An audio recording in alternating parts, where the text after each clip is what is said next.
académica de este mes donde estamos conmemorando la prematuridad, les damos la bienvenida a esta importante charla que es la nutrición en el recién nacido prematuro al alta.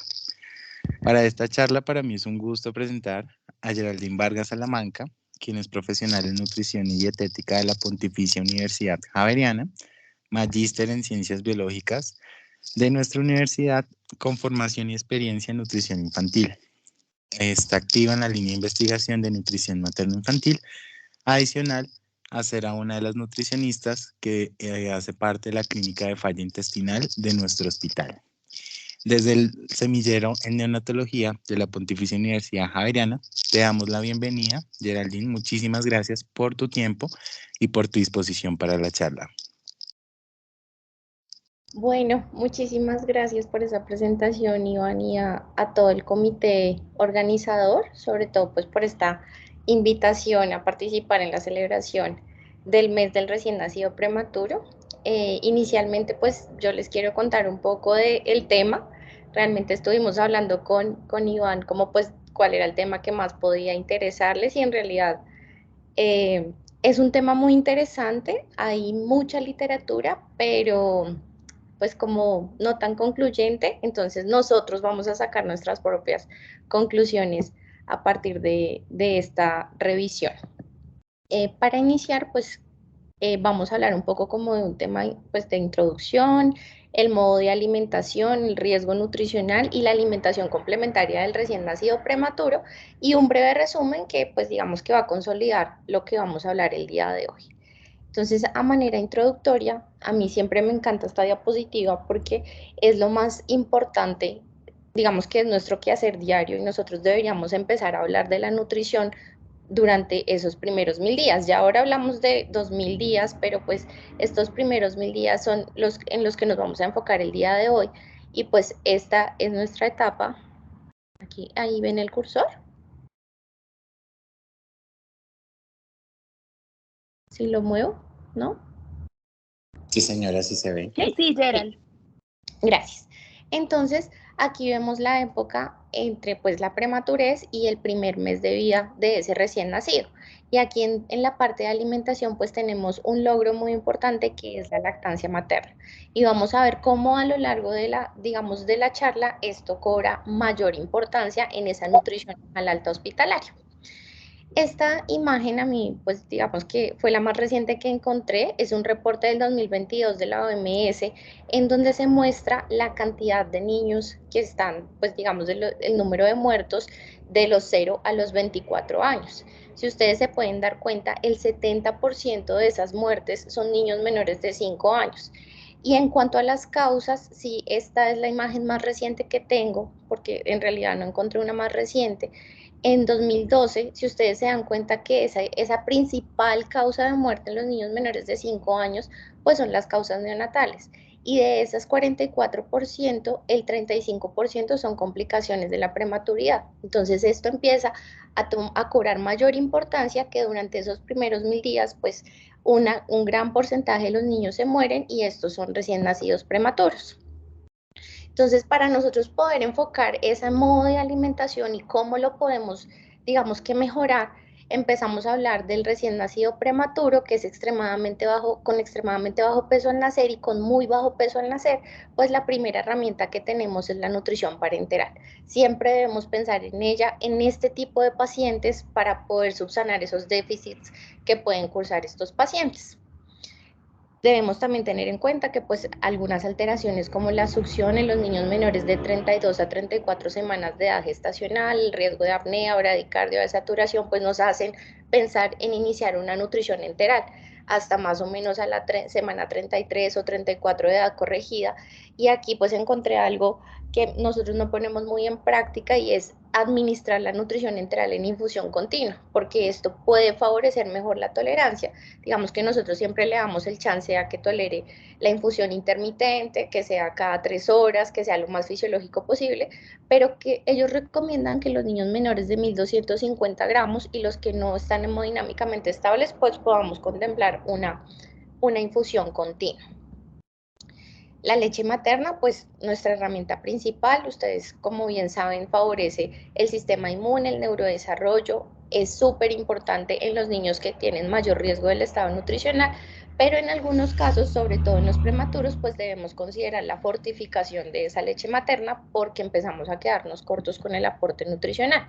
También debemos tener presentes que ellos tienen mayores dificultades para agarrar el seno, para succionar, para tragar, entonces pues digamos que otros puntos a desfavor es que pues casi siempre nacen por cesárea y recuerden que la cesárea es un factor negativo para poder promover la lactancia materna, la extracción de leche materna, que esto es algo que siempre como que procuramos no hacer, porque si necesitamos la leche materna para poderla fortificar, pues el hecho de que no haya una succión y una estimulación va a empezar a disminuir la producción de esa leche materna. Y pues el uso del chupo en los niños, esto no favorece tanto la producción de leche materna. Sin embargo, también tenemos otras herramientas como el alojamiento conjunto, el contacto piel a piel y pues la alimentación con taza y no con chupo o biberones. Pues como todos bien sabemos, en algunos casos no es posible la leche materna, no es viable, entonces debemos, y pues tampoco nos cubre los requerimientos, entonces debemos recurrir a las fórmulas infantiles. Para este tipo de población, pues tenemos la fórmula de inicio, la fórmula para prematuros, la fórmula hidrolizada y fórmulas post-share o para el alta. No sé si todos la conozcan. Ahora les comento un poco de la fórmula hidrolizada porque también hay literatura que empieza a plantear que la fórmula hidrolizada es una buena opción debido a que como los recién nacidos prematuros tienen menor actividad de enteroquinasa y de algunas peptidasas, pues podría favorecer la absorción y la tolerancia a la fórmula. Sin embargo, pues esto todavía no hay evidencia que pueda favorecer pues esa hipótesis. Entonces, para hacer un poco más interactiva esta presentación, quisiera que respondieran una preguntita que les va a aparecer en este momento. Entonces, ¿me confirman si ya les salió? No, Gerald. Ahora, espérenme un segundito. ¿Y ahora?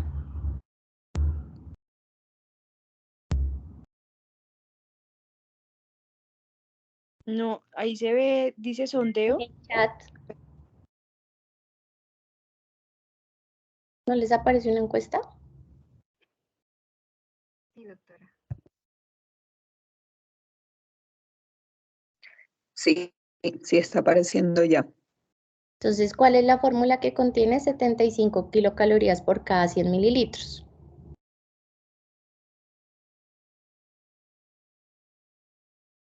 Y ahí pueden marcarla y enviarla.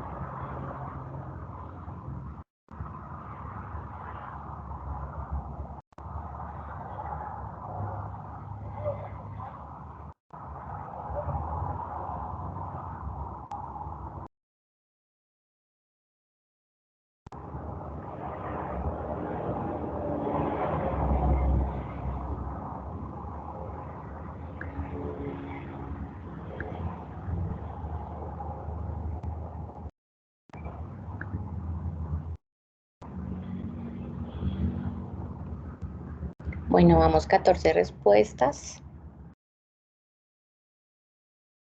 Anímense, no pasa nada. Aquí estamos para aprender y para ustedes qué creen, que la fórmula de inicio, la fórmula para prematuros, la fórmula del alta, la fórmula de continuación tienen 75 kilocalorías por 100 mililitros.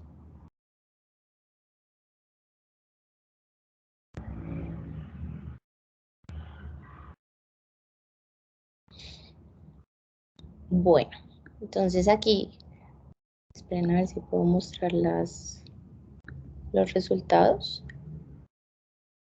Bueno, el 71% dice que la fórmula al alta tiene 75 calorías en 100 mililitros. El 21% dice que es la fórmula de prematuros y el 7% es la fórmula de inicio. Entonces, ¿por qué es importante conocer cuál es la densidad energética de estas fórmulas? Porque dependiendo la velocidad de crecimiento de cada uno de los niños, pues uno va a escoger qué fórmula conviene más en el momento del alta hospitalaria. Entonces, la fórmula de inicio tiene 67 calorías en 100 mililitros, la fórmula para prematuros tiene 80 calorías en 100 mililitros y la fórmula PDF tiene 75 calorías para 100 mililitros. Entonces, muy bien para todos los que pusieron la del alta. Sin embargo, aquí, ¿qué hay que tener en cuenta? Recuerden que la fórmula para prematuros, la de 24 calorías por onza o de 80 calorías en 100 mililitros, no está disponible para la venta, digamos, al público. Si uno le da el egreso al paciente y usted consiga esta fórmula, no la va a encontrar. Solo van a encontrar la de 75 calorías en 100 mililitros, ¿listo? Entonces, eso es importante para que lo tengan en cuenta cuando uno empieza a darle recomendaciones al egreso del paciente. Bueno, entonces sigamos. Bueno, entonces lo que nos compete el día de hoy es cómo vamos a alimentar a esos niños al alta hospitalaria. Entonces, es muy importante que nosotros empecemos a identificar cuál es el tipo de leche con el que el paciente se va a ir. Entonces, puede ser leche materna exclusiva, alimentación mixta, que sea leche materna y fórmula, o fórmula para prematuros, PDF o fórmula de inicio. O en realidad sí requiere continuar la fortificación que tiene en el ambiente intrahospitalario. Pero ¿cómo vamos a definir eso? Primero, pues, ¿cuál es la habilidad del niño para alimentarse? ¿Cuáles son las comorbilidades que tienen y si aumentan el requerimiento energético? ¿Cuánto es el volumen máximo que tolera? ¿Gana peso o no gana peso con ese aporte que tiene actualmente? Y si tiene disponibilidad de leche materna. Entonces, estas son las preguntas que tenemos que hacernos antes de que el paciente vaya a salir para poder darle las recomendaciones, porque todo esto que hacemos es con la finalidad de poder cubrir todos los nutrientes que necesita el paciente. Nosotros en realidad, digamos que más allá de la energía, la proteína, el calcio, el fósforo, empezamos a tener algo en cuenta que es la relación proteína-energía. Y esto con el fin de favorecer la velocidad de crecimiento de los niños. Entonces, miren que ustedes se dan cuenta que esto, y pues la anterior diapositiva también, está según las semanas de edad gestacional, cada uno de los requerimientos son diferentes. Entonces, esa relación también es muy importante que la tengamos en cuenta en el momento en el que estamos valorando a nuestro recién nacido prematuro. Pero este recién nacido prematuro está acompañado de muchos riesgos nutricionales. Entonces, nosotros, ¿cómo vamos a empezar a subsanar eso? Recordemos que a menor semana de edad gestacional, mayor es el riesgo de que hagan crecimiento al alta. Entonces, durante la hospitalización, lo que nosotros hacemos, digamos que con la mayoría de los pacientes, es iniciar una nutrición parenteral temprana o un soporte nutricional de manera temprana para cubrir esos déficits que tienen en el nacimiento y siempre ser proactivos, o sea, ir un poquito más adelante de los niños para prevenir esos déficits o excesos. ¿Cómo lo hacemos? Evaluando el crecimiento, el peso, la longitud y el perímetro cefálico. Pero esto siempre tiene que ir acompañado evaluando cuánto está comiendo el paciente. Entonces, en realidad, porque una cosa es lo que prescribimos, yo espero que mi paciente esté tomando 8 tomas de 55 cc, pero el paciente se llena con 40, se llena con 50, o en realidad estamos fortificando solo 2 tomas de las 8 tomas que yo había prescrito, o se está preparando de una manera diferente. Entonces, siempre debemos corroborar lo que el paciente está consumiendo, no lo que se prescribe, lo que el paciente está consumiendo, compararlo con su antropometría. Y cuando ya está al alta, pues siempre la primera estrategia es hacer un buen seguimiento de manera individualizado, que sea cada 2 a 4 semanas según la condición del paciente, promover y apoyar la leche materna al 100%. Cuando los pacientes estén con alimentación mixta o fórmula, pues siempre limitar el periodo, porque entonces, ¿qué es lo que pasa? Cuando nosotros estamos favoreciendo digamos que la administración de mayor cantidad de fórmula y le estamos dando una fórmula de 75 kilocalorías, pero la velocidad de crecimiento ya le está dando en sobrepeso y obesidad. Entonces ahí también tenemos que empezar a limitar el inicio o el aumento de la ganancia de peso, pues porque le estamos dando un aporte calórico adicional. Entonces aquí es cuando les cuento que debe ser importante conocer la densidad energética de las fórmulas. Y la suplementación de hierro, que también es muy importante. Algo, digamos que un factor que nos acompaña muy importante, que es un determinante del riesgo nutricional de estos pacientes, es la dificultad de succión de eglución. La literatura pues habla que en menores de 34 semanas de edad gestacional está entre el 29%, para 34 a 37 pacientes está el 17%, y lo que más se presenta es reflejo oral inmaduro, succión débil, número de succiones y pausas. Son muchas las pausas y poco las succiones, incoordinación entre succión, deglución y respiración, y dificultades para recibir el volumen total por vía oral. Digamos que lo más complejo de esta situación es que esto puede tener consecuencias a largo plazo y pues puede dificultar esa alimentación a la alta hospitalaria, porque esto puede persistir a lo largo del tiempo. ¿Cómo se puede manifestar? Porque son niños que se rehúsan a consumir volúmenes apropiados para su edad, empiezan a atorarse, tener tos, asfixiarse, náuseas, un llanto incontrolable, irritables, aumento del estrés, empiezan a ser muy selectivos y a tener ciertas exigencias a la hora de comer. Digamos que entre más grandecitos empiezan a retrasar esas habilidades alimentarias y pues presentan aversiones orales. Y también la literatura empieza a decir, bueno, pues esto se presenta en la edad, digamos que el prematuro, en la edad de los menores de 6 meses, pero también se ha empezado a identificar que en el primer año de vida, adicional a todo eso que ya habíamos hablado, empiezan a presentar preferencia por una sola consistencia de alimentos, rechazo de alimentos, dificultad durante la transición de la consistencia de los alimentos y dificultad para masticar alimentos sólidos. Entonces, miren que aquí empezamos como, bueno, no solamente el factor de riesgo mientras está hospitalizado, mientras le hago el seguimiento, sino que más adelante puedo seguir teniendo problemas con esa alimentación. Dentro de las posibles causas que se han podido establecer es la intubación orotraqueal, porque pues es una experiencia negativa para ellos y puede desarrollar una aversión al estímulo oral. El uso de sondas por más de 3 semanas, porque puede pues cambiar la sensibilidad oral. Y la lactancia materna como un factor protector. Ya lo vamos a ver más adelante. Entonces aquí les traje realmente aquí les traje varios artículos. Este es el primero, que es un metaanálisis. Su objetivo es el de sintetizar cuantitativamente la prevalencia de la alimentación problemática en niños menores de 4 años nacidos prematuramente. Ellos lo definieron por niños menores de 37 semanas de gestación. Y aquí entonces les traigo la siguiente pregunta.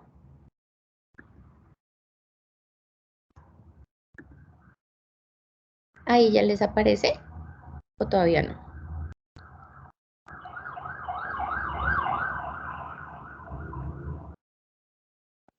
Sí, doctora, ya aparece. Y ya aparece. ¿Sí? Listo.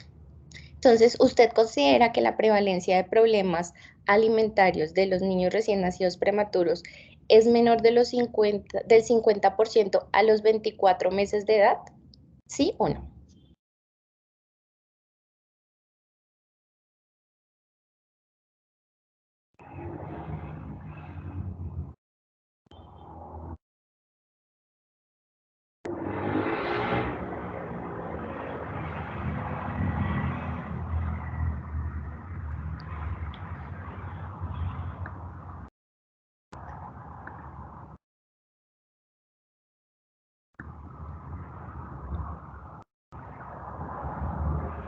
No. Bueno, pues tenemos 12 respuestas y ya vamos a responder al final de la revisión de este artículo. Entonces, este artículo incluyó 22 estudios donde empieza a identificar que la prevalencia de alteraciones digamos, en la fase oral o en la deglución de los niños que son recién nacidos prematuros, que se hayan analizado en todos los 4 años, incluyeron 4.381 niños, aproximadamente el 40% de los niños presentaban alteraciones. Pero entonces, digamos que este artículo es muy específico porque empieza a mostrar que entre más pequeñitos son, pues mayor prevalencia de alteraciones presentan. Entonces, si vemos para el extremadamente prematuro está el 46%, el muy prematuro el 42% y el moderadamente o el tardío 38%. Otro de los resultados que ellos quisieron obtener es que, bueno, a lo largo del tiempo, ¿qué pasaba con esos niños? Cuando eran menores de 6 meses, ellos tenían el 43% de prevalencia, de 6 a 11 meses el 38%, pero miren que de ahí en adelante, a partir del año, incluso hasta los 48 meses, seguía siendo el 33%. Sí se puede disminuir esa alteración, pero miren que todavía sigue siendo un porcentaje importante de la población que presenta estas alteraciones. Y pues en realidad, ya cuando nosotros hemos subsanado esa parte hospitalaria, que ofrecimos el soporte nutricional necesario, mantuvimos la velocidad de crecimiento durante los primeros 6 meses, idealmente se mantuvo la lactancia materna de manera a libre demanda, pues llega la alimentación complementaria y aquí empiezan las dudas y las preguntas que todos tenemos.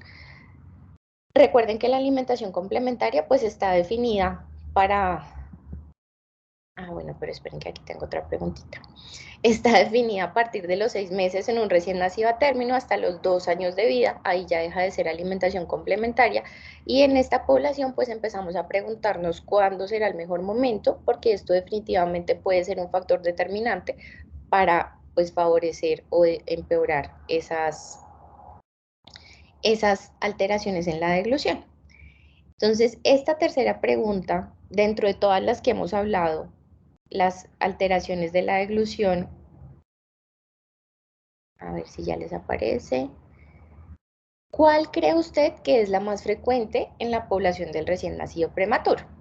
Entonces está disfunción motora oral, vómito, reflujo gastroesofágico, atragantamiento, aspiración, preferencia por una sola consistencia de alimentos, rechazo de alimentos, dificultad durante la transición de la consistencia de los alimentos, dificultad para masticar alimentos sólidos o bajo volumen de ingesta de alimentos. Reflujo gastroesofágico, por aquí están contestando.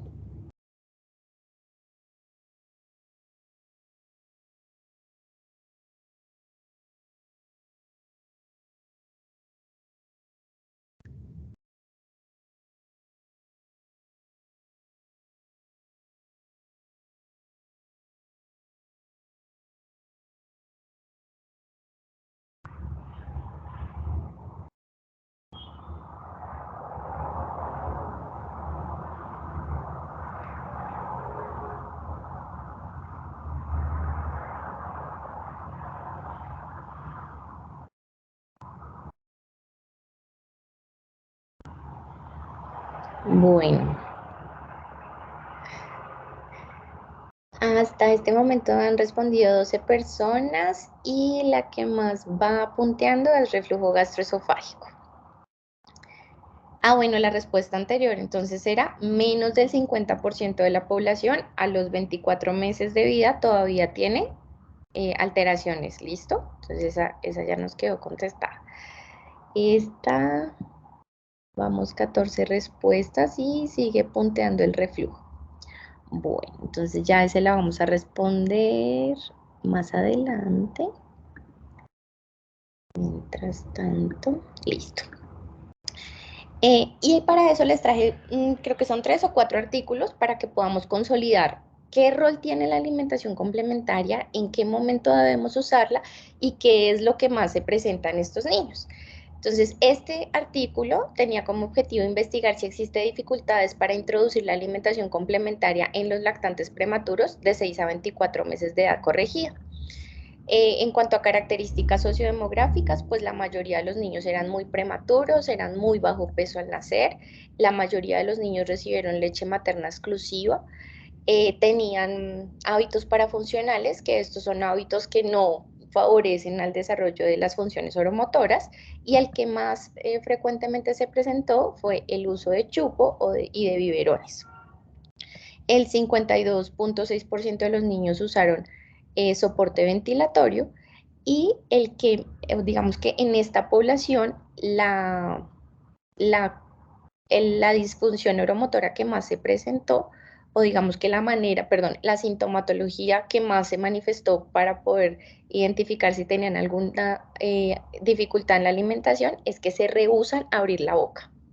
Entonces, el 42.1% de los niños se rehúsan a abrir la boca en el momento de la alimentación. Y aquí hay un resultado muy importante, y es que esos niños que se rehusaban al momento de la alimentación, la mayoría de los niños, el 44%, recibían alimentación con fórmula. Y este pues fue el único resultado estadísticamente significativo. Entonces aquí empezamos a corroborar el rol que tiene la lactancia materna en evitar el desarrollo de esos malos hábitos o de esas dificultades que tienen en el momento de la alimentación. Este otro artículo tenía como objetivo investigar si existe una asociación entre la disfunción motora oral y las dificultades de alimentación durante el proceso de introducción de alimentación complementaria en niños nacidos prematuros. Entonces aquí pues hicieron la firma del consentimiento informado, incluyeron niños que ya tenían más de 24 meses de edad corregida a los que les habían iniciado la alimentación complementaria. Se tomó la información específicamente de la madre y la que no se obtuvo pues se remitió a la historia clínica y se identificó el proceso de introducción de la alimentación y cuáles eran como esas conductas que tenía el niño durante el último mes cuando se le ofrecía alimentos. Entonces, ¿cómo lo evaluaron? Si el niño lloraba a ver la comida, si tenía búsqueda corporal en el momento de ofrecerle esos alimentos, si se negaba a abrir la boca, si tenía reflejo de náuseas, si duraba mucho tiempo durante el momento de la comida, que esos eran más de 40 minutos, si eran selectivos, si rechazaban los sólidos, si se negaba a comer o si tenía alguna otra dificultad para alimentarse, masticar o tragar. Si alguna de estas respuestas era positiva, el niño tenía pues dificultades en el proceso de alimentación. También se cuestionaron cómo recibió la leche materna y qué utensilios y qué consistencias estaban usando los niños. Entonces, en condiciones sociodemográficas, aquí pues tenemos que los pacientes que más se evaluaron en el momento que se aplicó, los niños tenían entre 9 y 11 meses y entre 18 y 24 meses. Adicionalmente, pues la mayor cantidad de la población había nacido muy prematura, era muy prematura, eran muy bajo peso al nacer, eran adecuados para la edad gestacional y usaron hasta 7 días de CPAP. Otras cosas que se evaluaron es cuánto habían usado de catéter. Ellos habían usado digamos que la mayoría de la población, casi el 60%, entre 8 y 40 días. El uso de ventilación mecánica había sido en su mayoría hasta 7 días y el uso de nutrición parenteral, 62.2% de los niños habían usado entre 8 y 28 días de nutrición parenteral. Entonces, como resultados, empezaron a identificar que el 55.7% de la población habían iniciado la alimentación complementaria en el 6º mes de la edad corregida, principalmente con papillas, y aquí hay un resultado muy interesante y es que encontraron que los niños que iniciaban la alimentación complementaria con consistencias licuadas tenían más conducta a arquear el cuerpo en el momento en el que se le ofrecían los alimentos, con un valor de P estadísticamente significativo. También se encontró que el 69.4% de los niños eran difíciles de alimentar y pues que la leche materna, si se duraba de manera exclusiva hasta el 6º mes de vida, tenían menor tendencia a rechazar la comida, con un valor de P estadísticamente significativo. Acá, digamos que la muestra, ustedes como se pueden dar cuenta, pues las muestras son pequeñas, 38, 43, el 38 fue el artículo anterior, 43 es este, pero miren que este también, digamos que incide en que la sintomatología que más se presenta es que se rehúsan a abrir la boca en el momento de la alimentación. También me llamó mucho la atención que como evaluaba los utensilios que usaban para el momento de la alimentación, se encontró que había una gran dificultad tanto en el momento de tomar del vaso como de la cuchara. Porque en el vaso una de las dificultades que más se presentan es que tienen escape por los lados. Y de la cuchara que el niño no puede limpiar completamente la cuchara. Entonces eso que tiene, pues digamos que eso que implica pérdidas del alimento y eso pues no va a favorecer el cubrimiento del requerimiento nutricional. Y pues ya vamos a ver más adelante cuáles son las implicaciones que se estén presentando estas situaciones en los recién nacidos prematuros. Este es otro artículo también muy interesante. Yo sé que nosotros preferimos metaanálisis, revisiones sistemáticas, pero esta es una revisión crítica de la literatura. Cuando nosotros vamos a las revisiones críticas de la literatura, nosotros empezamos a identificar cuáles son esas variables o todo eso que no se evaluó para poder determinar si este artículo sí me lo debo leer. Entonces, este artículo es muy chévere porque entonces ellos lo que quisieron fue analizar la literatura científica en los cambios dietarios en niños recién nacidos prematuros durante los primeros años de vida. Ellos consolidaron digamos que varios artículos, si ustedes se dan cuenta, pues todos son observacionales, muy pocos son prospectivos, y los resultados que empiezan, digamos que si nos damos cuenta un poco, la metodología es muy diferente, porque entonces aquí se inició la alimentación complementaria a 17 semanas de la edad gestacional, aquí incluyeron niños que habían nacido con 27 semanas, aquí de 29 a 34, aquí de 29 a 35, aquí de 34 semanas de edad gestacional. Pero si ustedes se dan cuenta, todos inciden en que los niños tienen dificultades para el inicio de consistencias, que es un proceso muy largo y agotador el momento en el que están ofreciendo los alimentos a los niños, que tienen alteraciones en la mordida, en la succión, que no pueden succionar totalmente los líquidos, no los pueden sorber. Y pues, por ejemplo, que este artículo, el 40% de los recién nacidos prematuros duran más de 3 meses en la UCI, y eso puede causar o puede relacionarse más con desórdenes alimentarios, y que a los 6 meses presentan atoramiento y vómito, y a los 12 meses nuevamente pues se rehúsan a comer. Estos otros, pues igual unas muestras y una metodología muy heterogénea, sin embargo, pues se incide en que ellos tienen unas alteraciones en las funciones orales motoras. Sin embargo, estos dos artículos son muy interesantes porque se evaluó a los 6 años y a los 10 años de edad cómo o qué implicaciones tenían en el momento de la alimentación. Y sin embargo, tenían problemas para comer, hipersensibilidad, salida de líquido por los laterales, dificultad para morder sólidos e hipersensibilidad. Y pues problemas alimentarios en el 53% de los niños que tienen bajo peso al nacer y reflujo gastroesofágico. Entonces, esa respuesta que ustedes colocaron de reflujo gastroesofágico, ya lo vamos a ver más adelante, es que uno de los factores que más se ha relacionado con las alteraciones oromotoras es que los niños tengan reflujo gastroesofágico cuando son, digamos que cuando están en sus primeros meses de vida. Y ese pues es uno de los factores que sí podría entonces también estar facilitando esta situación. Como resultados, pues encontró que los recién nacidos prematuros entre el 25 y el 45% presentaban dificultades alimentarias, y esto, digamos que también implica que haya un mayor retraso en el desarrollo, entre un 33 y un 80% de la población. Sin embargo, digamos que una de las cosas que más se relacionó es el inicio temprano de la alimentación complementaria, entre los 3 y 4 meses de vida, y se había relacionado con problemas como irritabilidad, estrés, atragantamiento, náusea y vómito. Y pues sumémosle a que estos niños tienen una inmadurez neurológica, entonces eso va a hacer que ellos se les dificulte aún más exponerse a nuevas consistencias y pues el uso de herramientas diferentes como la cuchara. Entonces esto va a ser como un círculo vicioso porque presentan dificultades en la alimentación, déficits en el crecimiento, que esto también se puede prolongar en el tiempo. Ya vimos que hasta los 4 años todavía puede persistir, que le sumemos las complicaciones que tienen asociadas pues por ser recién nacidos prematuros, y el reflujo gastroesofágico, que va a causar más dificultades en la alimentación, y esto puede propiciar más infecciones, problemas en el lenguaje y pues en el comportamiento. Entonces es algo que debemos definitivamente ponerle mucha atención. Pero entonces aquí les traigo un grave problema, y digamos que es muy oportuno para este público, pues porque ustedes son un semillero, y es que en realidad no hay guías disponibles para el inicio de la alimentación complementaria en el recién nacido prematuro. Un poco de historia: en 1994, el Comité de Aspectos Médicos y Alimentarios en Nutrición dijo, no, pues yo sugiero que lo inicien cuando el niño tenga 5 kilos. Pero pues digamos que con el tiempo se empezaron a dar cuenta, sobre todo la Autoridad Europea de Seguridad Alimentaria, entre 2009 y 2020 dijo, no, pues nosotros creemos que debe ser de los 5 a los 8 meses de edad corregida. Pero ahorita en 2022 salió un consenso de la Sociedad Italiana de Neonatología que dice, bueno, hagámoslo entre los 5 y los 8 meses, pero que el niño tenga unos hitos, que él ya haya logrado algo que es muy importante para tener una alimentación segura.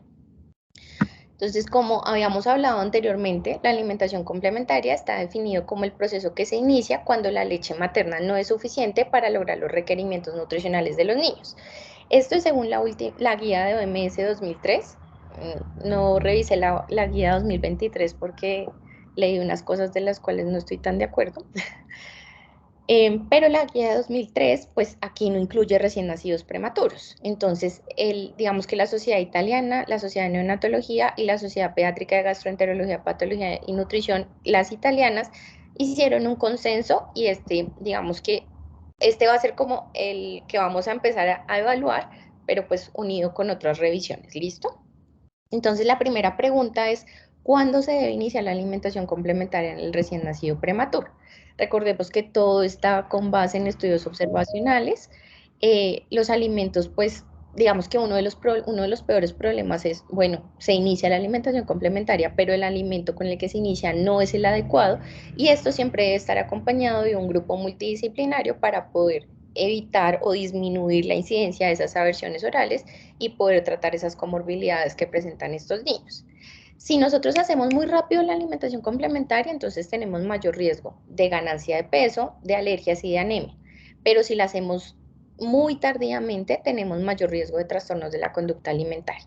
Entonces ellos nos sugieren que para los recién nacidos prematuros entre 24 y 32 semanas se inicia a las 13 semanas de edad corregida y para los 33 y 36 semanas para las 15 semanas de edad corregida. Entonces aquí, esta revisión sistemática quería estudiar el efecto del modo de alimentación de inicio de la alimentación complementaria en niños prematuros. Los resultados, pues volvemos al mismo problema. Hay mucha heterogeneidad tanto en la metodología. Por ejemplo, este estudio evaluó a las 13 semanas y a las 17 semanas, pero a los niños de 17 semanas les puso mayor energía y más proteína. Aquí solamente se evalúa 12 semanas de edad cronológica. Aquí no se comparó el inicio de alimentación complementaria. Aquí no especificaban si era edad corregida o cronológica. Entonces, miren que empezamos a tener muchos problemas de, bueno, ¿cuándo es el mejor momento?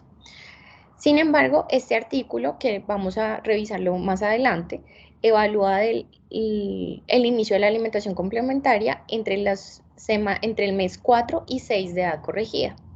Sin embargo, los resultados pues no son muy alentadores porque estos niños tuvieron mayores reingresos a urgencias y sobre todo pues digamos que esto tenemos que empezar a evaluarlo en países pues de bajos y de altos ingresos, pues lo que más le atribuyen es pues a la higiene y manipulación de alimentos. Entonces ya vamos a verlo más adelante.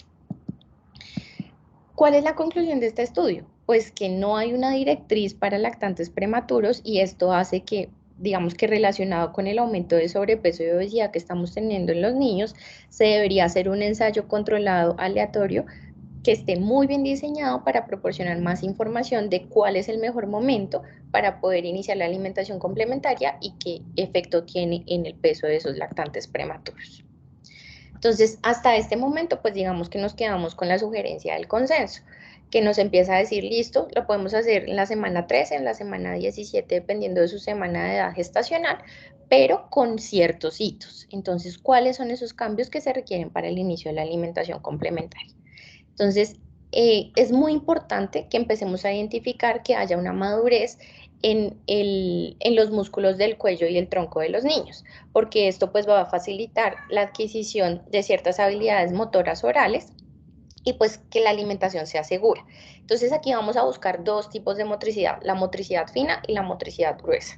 Entonces en motricidad fina pues queremos que el niño tenga movimientos en los labios, en la lengua y en la mandíbula, y en la motricidad gruesa que haya un buen control cefálico, porque esto va a favorecer la movilidad de la mandíbula. Que se haya desaparecido o haya disminuido de manera importante el reflejo de protrusión de la lengua, que haya aparición gradual del sellado labial, que el niño tenga disposición o quiera explorar nuevas texturas y sabores, y esto debemos empezar a evaluarlo a los 3 meses de edad corregida, que esto es más o menos de 5 a 8 meses de edad cronológica. Entonces, ¿qué tenemos que empezar a buscar en el niño? Primero, que él se pueda sentar en una posición de apoyo estable, que tenga un buen control cefálico, que pueda mantener la cabeza erguida, que tenga disminuido el reflejo de extrusión lingual y que él abra la boca y se incline hacia la cuchara cuando se le esté ofreciendo. Cuando esto sucede, podemos asegurar que el desarrollo está preparado para recibir alimentos. Entonces, miren que más allá del peso que tenga o la semana de edad corregida, que tenga, nosotros lo que debemos asegurar es que estos pacientes cumplan con esos ítems, ¿listo? Ahora la siguiente pregunta es, ¿cuál es el tipo de alimento que debo iniciar? Porque ya habíamos comentado que, pues sí, se inicia temprano, pero no se está iniciando con los alimentos más ideales. Entonces, el mejor primer alimento es el que tenga hierro, zinc y proteína. Recuerden que la alimentación complementaria tiene el rol de subsanar los déficits que la leche materna ya no puede ofrecer. Entonces, los nutrientes que más en déficit se encuentran son hierro, zinc y proteína, que los encontramos en los alimentos de fuente de proteína animal, en las legumbres y en los cereales que son fortificados para los niños. Siempre digamos que se recomienda que sea un ingrediente al día, un alimento nuevo cada día para poder evaluar la sintomatología y si hay síntomas de alergias. De alimentos alergénicos, pues no hay ninguna literatura. Digamos que lo que más se sugiere es que no se debe retrasar el inicio de alimentos alergénicos y pues tener en cuenta que la restricción del crecimiento fetal sí puede ser un factor para que ellos puedan desarrollar más alergia. Hay que prestarle más atención a los niños que vienen de familias con antecedente de atopia familiar y pues en realidad no hay ninguna recomendación o sugerencia que ya sea el inicio, el momento de inicio o la leche materna o el tipo, por ejemplo, de gluten, ese digamos que era algo que hacían mucho énfasis y es que en realidad no hay ninguna recomendación para poder evitar la presencia de estos desenlaces. Y este es el artículo que les quería comentar, que pues la verdad me llamó mucho la atención, porque este artículo tenía dos objetivos. Uno, probar la hipótesis que el inicio de la alimentación complementaria a los 4 meses, comparado con las 6 meses de edad corregida, podía aumentar la ganancia de peso. Y ellos también investigaron un poco de neurodesarrollo, composición corporal, densidad ósea y los marcadores tempranos de síndrome metabólico. Fue un estudio aleatorizado en India, multicéntrico, para menores de 34 semanas y excluyeron todos los niños que tuvieron que hospitalizarse después de la semana 40.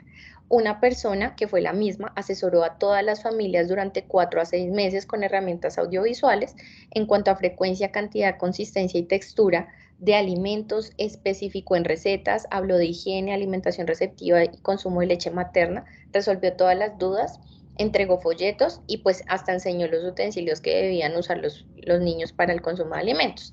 Se hacían visitas al hospital a los 5, 6, 7 y 9 meses para pesarlos, tallarlos, tomar toda la antropometría, evaluar morbilidad, hacerles recordatorios de 24 meses y a los 12 meses se evaluó neurodesarrollo, composición corporal y se tomaron muestras de sangre. Cuando se iniciaba la alimentación complementaria, ellos estaban llamándolo durante 2 a 7 días como para ver cómo iban, para ver el seguimiento y cada familia tenía que tener un récord dietario de cada uno de los días como había iniciado la alimentación complementaria y suplementaron a los niños con vitamina D y con hierro. En cuanto a condiciones sociodemográficas, digamos que aquí quisiera destacar que el 33.3% de las madres habían finalizado el bachillerato, el 65.7% de los niños estaban entre la semana 32 y 33 de edad gestacional y el 54.9% eran mayores de 1.500 gramos. Y el 51.2% habían recibido lactancia materna exclusiva. Entonces, esta era la única diferencia que se había visto y es que los niños que iniciaban la alimentación complementaria de manera más temprana, pues tenían mayor riesgo de hospitalización. Ningún otro resultado tuvo alguna validez estadísticamente significativa, ni la composición corporal, ni el peso para la edad, ni todos los marcadores de síndrome metabólico tuvieron alguna diferencia. Si ustedes ven aquí el peso, realmente fue muy similar en los dos grupos hasta los 12 meses de vida, pero lo que sí, digamos, preocupa es la supervivencia. Entonces, hay mucha menor supervivencia en los niños que se inicia la alimentación complementaria de manera temprana, entonces a los 4 meses de edad corregida. Y pues si nos damos cuenta, en los niños que iniciaban más tardíamente, pues miren que tiene mayor porcentaje de supervivencia. Entonces, digamos que ya con todo lo que hemos revisado, esa alimentación complementaria, pues yo no tengo para decirles si es a los 5 meses, es a los 4 meses, a los 3 meses. Pero para mí es algo muy importante, es que cumpla esos hitos, o sea, que todo lo que les mostré, él lo tenga. Y yo realmente siempre recomiendo que sea a los 6 meses de vida. Pues porque en realidad nosotros somos una población que estamos con unas condiciones socioeconómicas no muy favorables para todo el mundo. Entonces, no todo el mundo tiene acceso a agua potable, por ejemplo, para la preparación de alimentos. Y esto sí puede favorecer que, sumado a un sistema inmune no tan adecuado, pues favorezca la mayor mortalidad en los niños. Y si vamos a responder, pues este fue la primera diapositiva y es algo que nosotros debemos tener presente. Entonces, ¿qué debemos evitar en el momento de ofrecerle los alimentos a los niños? No sé si ustedes han visto mamás que hacen que el niño se eche para atrás para que se le entre la comida más rápido, y esto para que no se le caiga, para que no se le riegue.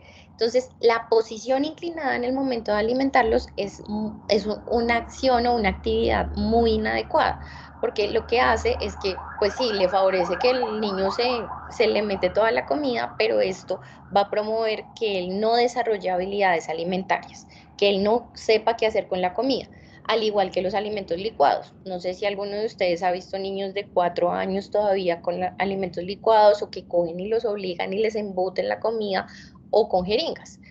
Pues, ¿qué es lo que pasa? Que esto va a hacer que los niños, pues, mi mamá me va a dar licuado, esto siempre va a quedarse así, no va a pasar nada, yo igual voy a satisfacer mi necesidad de hambre. Entonces eso va a impedir que ellos desarrollen habilidades. Entonces, con toda esta problemática, pues, ¿qué es lo que debemos hacer? Iniciar una alimentación complementaria a los 6 meses de edad corregida, siempre y cuando esté unos hitos que ya hayan logrado. Dejarlos jugar con los alimentos, que exploren diferentes texturas. Estas dos situaciones van a promover una alimentación exitosa, un mayor desarrollo neurológico, y van a favorecer que los niños se alimenten con cuchara.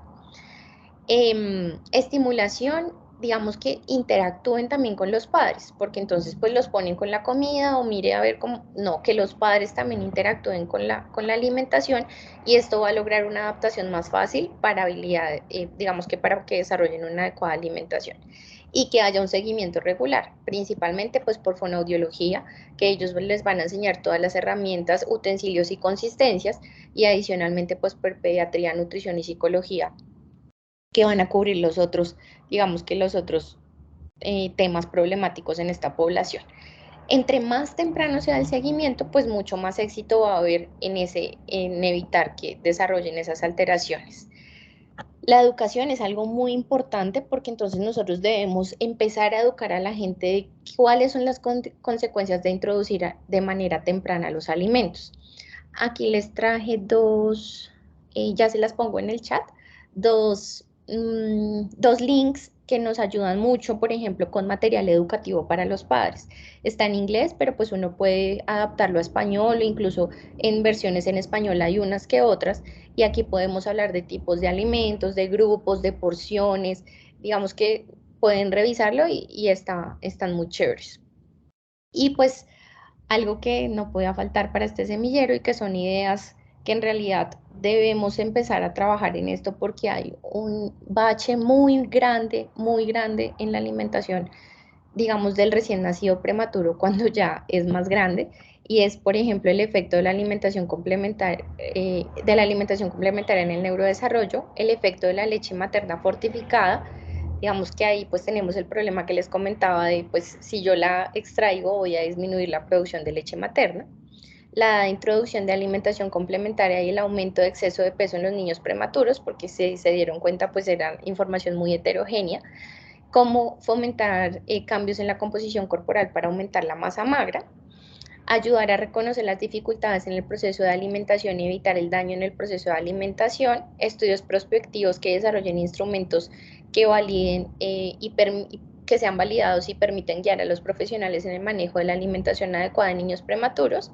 Evaluar la relación entre la familia del niño y los hábitos alimentarios. Pues el seguimiento a largo plazo, porque pues digamos que estos estudios lo que hacen usualmente es cogen ya en la edad actual a niños prematuros, pero no se conoce en realidad de manera, digamos que sin el sesgo de recordación, todo lo que recibieron de alimentos, y pues se siguen hasta muy corta edad. incluir variables como aspectos sociales, económicos y psicológicos, y pues que las muestras de población sean lo más homogéneas posibles. Entonces ya para finalizar, este cuadro me pareció muy completo. Entonces aquí empezamos a hablar de qué debemos hacer en los niños cuando están en el alta y durante los primeros 3 meses de vida. Entonces es muy importante cuál es la, digamos, la leche o la fórmula que le vamos a dar. Si esto siempre debe estar basado en el crecimiento. O sea, nosotros debemos postular esto que le vamos a dar a los pacientes según su velocidad de crecimiento, si requiere una fortificación o si la fórmula que está recibiendo es la adecuada, y pues si requiere alguna suplementación de vitaminas o minerales adicionales. De los 3 a los 6 meses, pues es muy importante ver si él ya ha logrado algo para poder iniciar esa alimentación complementaria y educar a los cuidadores de cómo se debe hacer la progresión de esa alimentación complementaria. De los 6 a los 12 meses, pues que hayan progresado en las consistencias, en el, digamos, en los alimentos sólidos, y pues si requieren alguna suplementación adicional. Y si los niños ya tienen entre 1 y 3 años y, por ejemplo, se alimentan por sondas o gastrostomías, evaluar si debemos cambiar la fórmula, y pues siempre, digamos, que acompañar ya. Se supone que aquí ya tenemos una buena consistencia de alimentos, que sea una variedad de alimentos y pues que esta sea lo más saludable posible. Muchísimas gracias a todos pues por estar acá, por el tiempo, por la invitación, y también les voy a poner el link para que puedan acceder a las referencias, y muchísimas gracias. Una vez les pongo los 3 links que les debo. Muchas gracias, Gerard. Geraldine, muchas gracias por tu charla. Fue clara, amplia, ilustrativa, y claro que de aquí van a salir muchas ideas para investigación de nuestro semillero. Em, digamos que, pues sí, fue un capítulo totalmente importante, sobre todo para el seguimiento de estos niños de alto riesgo en los programas Canguro, en la consulta externa. Sobre todo, pues tenemos muchos estudiantes en el público, así que muchísimas gracias por tu charla. Doctora Yaris, doctora Anita, ¿algún comentario de la charla? Geraldine, agradecerte este excelente resumen. A mí me hubiera gustado, no sé, o de pronto pensando en un futuro trabajo es qué habrán identificado en el seguimiento que han realizado en el programa Madre Canguro con este grupo de pacientes sobre esa edad, sobre los 5 meses, que no sé, qué hayan identificado. La verdad es un tema que nunca he hablado con la doctora Montealegre, con nadie del grupo, pero yo creo que valdría la pena ver qué han identificado ellas en las dificultades en ese momento de iniciar la alimentación complementaria. Yo creo que podríamos hacer un planteamiento, quizás de hacer un trabajo o algo en conjunto con el grupo de canguro y nutrición, porque realmente es un tema que no hemos explorado, que nosotros desde la unidad no hemos explorado mucho. No sé si la doctora Anita quiera decir algo.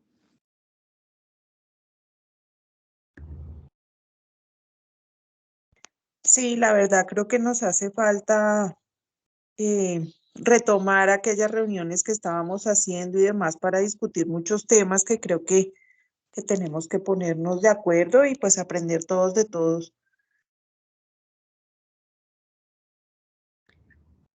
Sí, Doctora, retomar esa actividad me parece algo interesante, porque quizás nosotros, pues como en el seguimiento se nos pierde mucho, ya dejan de ser pues recién nacidos, no tenemos como tan claros cuáles son los problemas más comunes, y yo pienso que pudiéramos hacer algo, se identifican cuáles son los problemas más comunes en la población que hacen el seguimiento en el programa Madre Canguro, para ver nosotros también desde la unidad cómo podemos aportar a la mejora o a tratar de que esas complicaciones no sean tan severas. Creo que sale una excelente idea para trabajo interinstitucional e interdisciplinario. sí, suena muy interesante. Y hablarlo con el canguro, yo creo que aquí ya hay una idea que podemos como empezar a trabajar y hablarlo con la fundación. Muchas gracias, Geraldine. Estuvo muy completa la charla. Bueno, a ustedes por la invitación. Bueno, ¿alguien del público tiene alguna inquietud?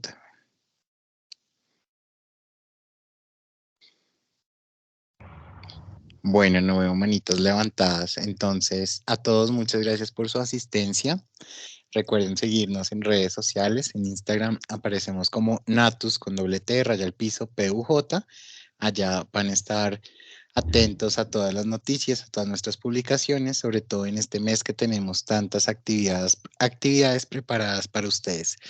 Recuerden, en 8 días nos volvemos a ver con nuestra siguiente charla. Muchas gracias a todos y buenas noches.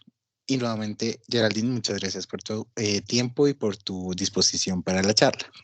Bueno, que estén muy bien. Gracias a ustedes. Que tengan feliz noche. Hasta